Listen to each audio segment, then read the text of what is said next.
Algumas histórias atravessaram séculos, não porque são confortáveis, mas porque revelam verdades que o ser humano prefere esconder. Verdades sobre nossas sombras, nossos erros e a busca silenciosa por algo que perdemos. Hoje, vamos mergulhar em uma parábola antiga, uma narrativa que pulsa com a fragilidade humana. Uma história sobre queda, silêncio, culpa e um perdão que muitos acreditam não merecer. E se essa história não fosse apenas sobre um personagem distante no tempo? E se ela falasse sobre você? Esta é a parábola do filho pródigo, um nome que ecoa familiaridade, mas cujo verdadeiro significado muitas vezes nos escapa. Pensamos em um jovem rebelde, em escolhas erradas, mas e se o verdadeiro coração desta história fosse mais profundo, mais universal? E se ela falasse de cada um de nós, daquela parte de nós que um dia se afastou, que errou, que se perdeu em um silêncio pesado, acreditando que o caminho de volta estava fechado para sempre? A beleza perturbadora desta parábola é que Jesus não a contou para os marginalizados, ele a contou para os justos, para os religiosos. Mas a sua mensagem ressoa com mais força justamente naqueles que se sentem indignos de voltar, naqueles que carregam o peso de uma distância que eles mesmos criaram. Para entender a profundidade do drama, precisamos voltar no tempo, viajar para o contexto judaico do primeiro século. A história começa com um pedido chocante. O filho mais novo se aproxima do pai e pede sua parte da herança. Hoje, isso pode parecer apenas um ato de impaciência, mas naquela cultura era um golpe brutal. Pedir a herança com o pai ainda vivo era o mesmo que declarar publicamente: "Para mim, você já está morto." Era um ato de rejeição total, uma quebra irreparável dos laços familiares e sociais. Um pai, diante de tal ofensa, teria todo o direito, segundo as tradições da época, de repudiar esse filho, de humilhá-lo publicamente e de bonilô da comunidade para sempre. Esse filho não estaria apenas deixando a casa, ele estaria se tornando um fantasma, um pária. Jesus, ao iniciar a história com este ato, sabia exatamente o impacto que isso causaria em seus ouvintes. Ele estava estabelecendo um cenário de ruptura absoluta, um ponto de não retorno. Ele queria que todos sentissem o peso daquela decisão, a profundidade do abismo que se abria entre pai e filho. A partida não foi silenciosa, foi um estrondo de desonra e dor. Com a sua fortuna em mãos, o filho parte para uma terra distante, uma terra de promessas vazias. O texto bíblico diz que ele desperdiçou tudo numa vida dissoluta. Podemos imaginar as festas, os excessos, a falsa sensação de liberdade que o dinheiro pode comprar. Ele buscou a felicidade nos prazeres passageiros, longe dos olhos e das regras de seu pai. Mas a liberdade sem propósito logo se revela uma prisão. A herança que representava a vida e o trabalho de seu pai é consumida até a última moeda.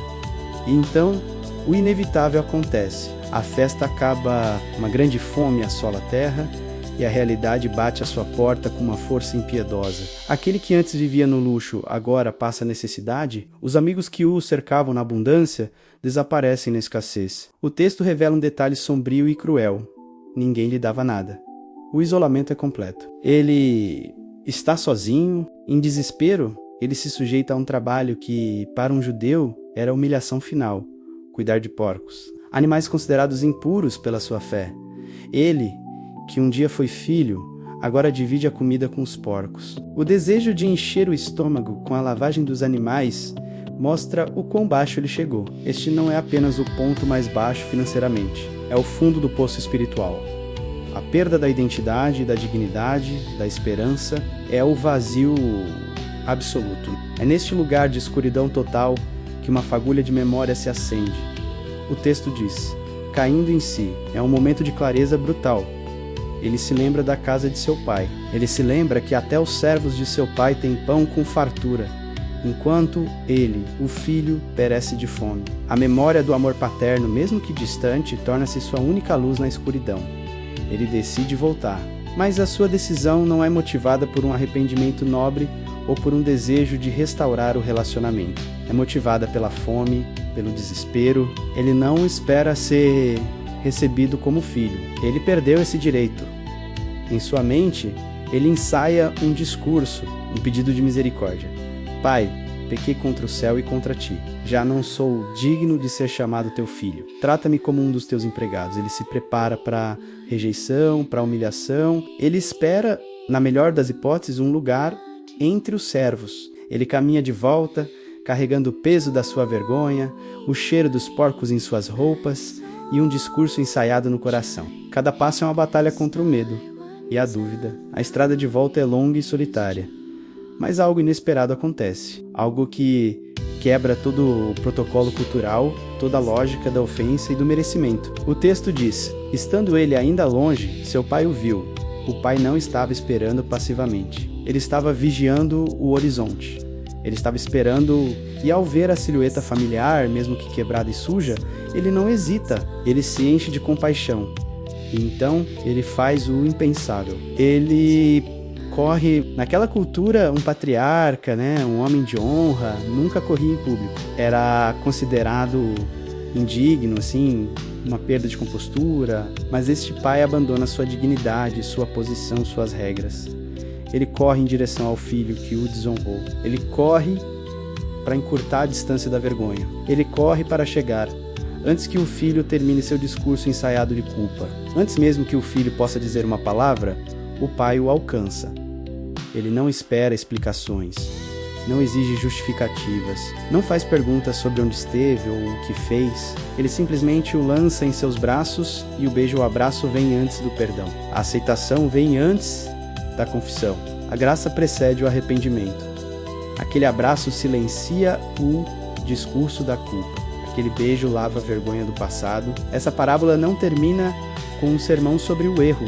Ela termina com uma festa. O pai não apenas o recebe, ele o restaura completamente. Ele pede a melhor roupa, um anel para o seu dedo, sandálias para os seus pés. Sinais de filiação, de autoridade, de liberdade. Ele não o trata como um servo, mas o celebra como um filho que estava morto e reviveu, que estava perdido e foi achado. A história revela um Deus que não opera na lógica humana do mérito. Um Deus cujo amor não é condicional à nossa perfeição. Um Deus que não espera que estejamos limpos para nos aproximar. Ele nos encontra na nossa sujeira, na nossa vergonha. Ele corre ao nosso encontro. A sua alegria não está em nossa performance, mas em nosso retorno. O foco da história muda do filho que se perdeu para o pai que nunca deixou de amar. Um amor escandaloso que quebra as regras e celebra o reencontro acima de tudo. E agora a história se volta para você. Talvez você se sinta como um filho longe de casa, carregando um peso que parece grande demais. Talvez você tenha ensaiado seu próprio discurso de indignidade, acreditando que o caminho de volta é impossível. Esta parábola, ela é um convite, é um sussurro no meio do seu silêncio, dizendo que há um pai vigiando o horizonte, esperando ver sua silhueta ao longe. Um pai pronto para correr, pronto para abraçar, pronto para celebrar. A questão final não é sobre o tamanho do seu erro, mas sobre a imensidão do amor que espera por você. Quem é, então, o verdadeiro protagonista desta história? O filho que se perdeu ou o pai que correu para encontrá-lo? E o que essa parábola falou com você hoje? Deixe sua reflexão nos comentários. Se essa mensagem tocou seu coração, compartilhe este vídeo e se inscreva no canal para mais jornadas como esta. Obrigado por assistir.